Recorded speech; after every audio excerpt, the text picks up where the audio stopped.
Hey guys, it's Aislinn, and in today's video, I'm going to be doing my sister's hair for her 21st birthday. I'm very excited, so let's go ahead and get into the video.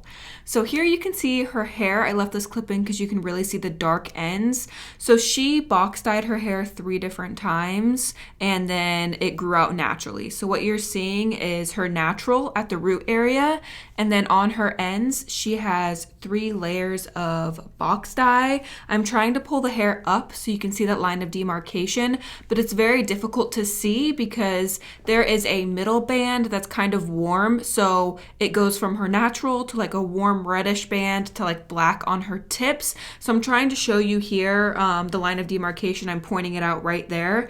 So we are going to try and remove this box dye today and get her all back to her natural color. So I'm going to be using Schwarzkopf Blonde Me Bleach to remove those black out of her ends. And here you can see my cat Mimi giving her kisses and being such a sweet boy. And I'm mixing that with 30 volume developer. And I am also adding in some Olaplex, of course, to keep the health of her hair in mind.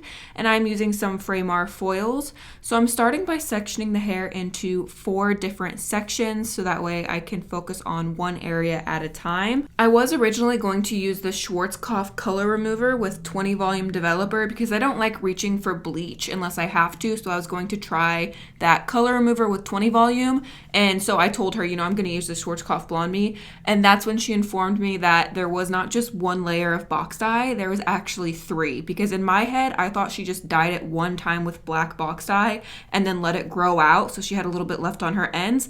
But she said that she initially grabbed some box dye to try and match her natural color to dye her blonde ends. And it was accidentally like too red or something. And so she went and she re-dyed it. And then it was like too dark and it was like black, and then she waited like a week and then re-dyed it again. So basically what we're working with is on the very tips of her hair, it is like a very, very dark black color. I would say it's like a level 2 probably. And then right above that black band, there is a darkish burgundy red color, kind of blending out that black band into her natural. So the black color is a little bit harder to see because there is that band there blending the 2 together. If she hadn't dyed her hair a week later, the black band would be very obvious. So when she told me that there was 3 layers of black box dye on her hair, I was like, okay, I definitely need to use bleach, and I definitely need to bump up the volume to 30 volume to make sure and really cut through that dark black color. So here you can see I'm just taking thin sections. I'm working in 1 section of the hair at a time. So I started in the front area because she did have way more box color on the top and sides of her head than she did in the back of her hair. If you did not know, Abby shaved her hair I feel like almost a year ago, and she has been letting it grow out. So her hair is kind of in this awkward stage. It's kind of like a grown out pixie. So the back is short. So she has cut off a lot of the color that's in that back area, but on the top and on the sides, her hair is longer. So she has more of that color buildup. So I wanted to make sure and start in those front sections and on the top. So that way the color would sit longer. And again, there was more color on her ends. So I'm just taking thin slices, and I am using foils. I wanted to make sure we got as much lift as possible. Foils are going to incubate the hair, and it's going to create more lift. It's also going to help keep the hair warm so that way the bleach doesn't dry out. It just helps a lot when trying to remove black box dye or color correcting in any way. I like to use foils. So I am just doing back-to-back slices, taking thin sections and making sure to really, really saturate those ends. So I am feathering that lightener up into her natural color. I wanted to make sure I get that lightener on all of the black box dye. I didn't want to accidentally leave any of it behind. I would rather lift her natural and then color it later than to accidentally leave some like black pieces in her hair.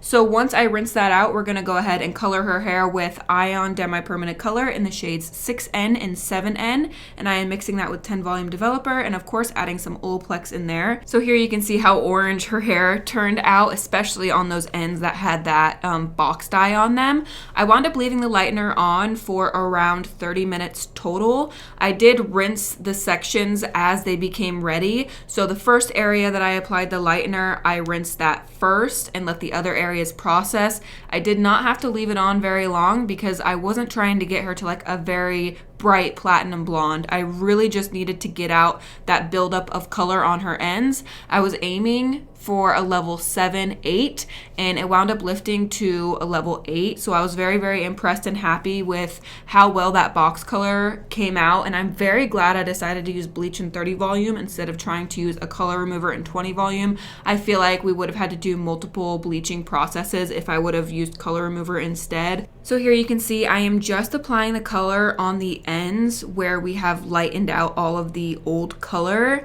And I wanted to talk about the formulation. So I told you I used a 7N, which is a 7 neutral, and a 6N, which is a level 6 neutral. The reason I did this is because Abby is naturally a level 6. And so we are trying to match her natural color, which can be pretty difficult sometimes. So the formulation I used is 40 grams of 7N and 20 grams of 6N. And then I mixed it up a 1-to-2 ratio. So 1-to-2 ratio means I did 60 grams of color total, and then I did 120 grams of developer. That's what the directions said, so I mixed it up a 1-to-2 ratio. And the reason I decided to use mostly 7N and not just go in with a 6N is because we are lightening her ends, and as I told you guys, Abby wanted to cover up previously blonde hair, so she went to the store, grabbed a box dye that she thought would match her natural, and it wound up being way too dark on her ends. So when you have bleached hair, it is going to grab color a lot darker than non-bleached hair would. So I decided to use mostly 7, with half of it being a 6N, because I knew her ends had been lightened and it would grab color a lot faster than natural hair. I also let her know ahead of time her ends might be 1 level lighter than her root area would be. And I was like, are you okay if your ends are a little bit lighter than your roots? And she said, yeah, that's fine as long as they aren't dark like they are now. When you have really dark black tips on your hair and your regrowth is lighter, it can look kind of funny and it looks very patchy and unintentional. If you have lighter ends and a darker root, it looks much more intentional, and I was okay with the ends being a little bit lighter than the root area. It turned out absolutely perfect, and the color match to her regrowth could not have been better. I'm telling you guys, I'm gonna pat myself on the back on this one. I absolutely nailed the formulation. So just keep that in mind if you are trying to take someone back to their natural color and they have previously lightened ends, it will grab color a lot faster and it tends to grab it a little bit darker. So just formulate it a little bit lighter, and then if you need to gloss over it again in the future to make it darker, you can. I did tell Abby this is a demi-permanent color, so it is going to fade gradually over time, which in her case, it wouldn't look bad. It would just, her ends would get a little bit lighter over time. But I told her if she wants to come back in like 3 to 6 months, we can recolor those ends and just make them darker to match her regrowth again. So we will see how this fades. I feel like it's going to actually stick in her hair pretty well. Once I let that end color process for around 25 to 30 minutes, I took the remaining color and I decided to put it all over her hair.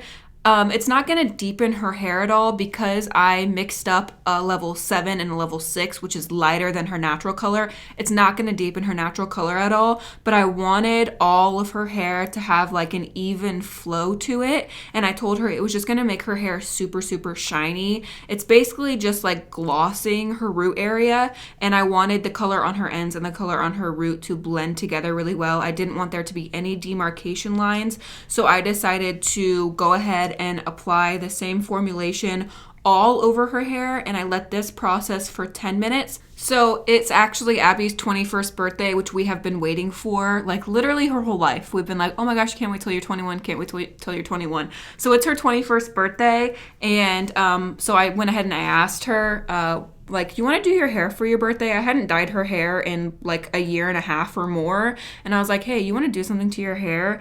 And so I was like hoping we could do like highlights or like make her blonde. Like I was hoping for something kind of like different.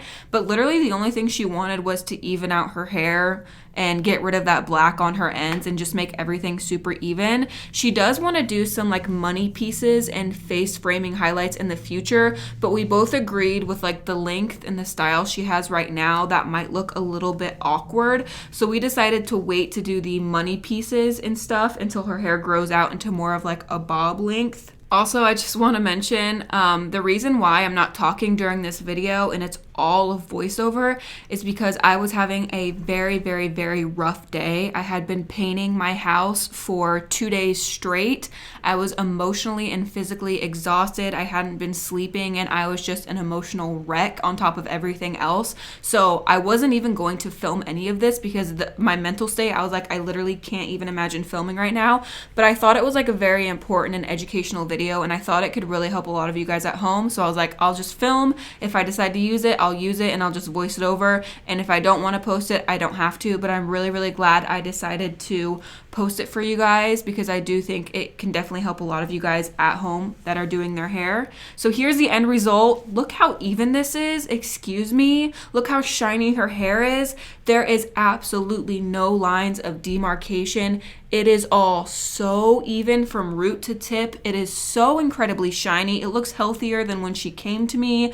Like, her hair looks so good. I also did trim the bottom of her hair because it was starting to look a little bit like a mullet. So I just trimmed straight across the nape of her neck to give her haircut a little bit more shape while it grows out. So her hair color turned out perfect. This is exactly what Abby's natural hair color is, and it honestly looks like it grew straight out of her head and she has never dyed her hair before. Like, it looks so natural. And here the lighting changed a little bit, but I wanted to leave it in so you guys could really see the hair color in different lighting. That is all for today's video, and here is me looking busted. Don't forget to check out my Instagram down below. Give the video a thumbs up if you enjoyed it. I love you guys so much, and until next time, guys, stay weird. Bye.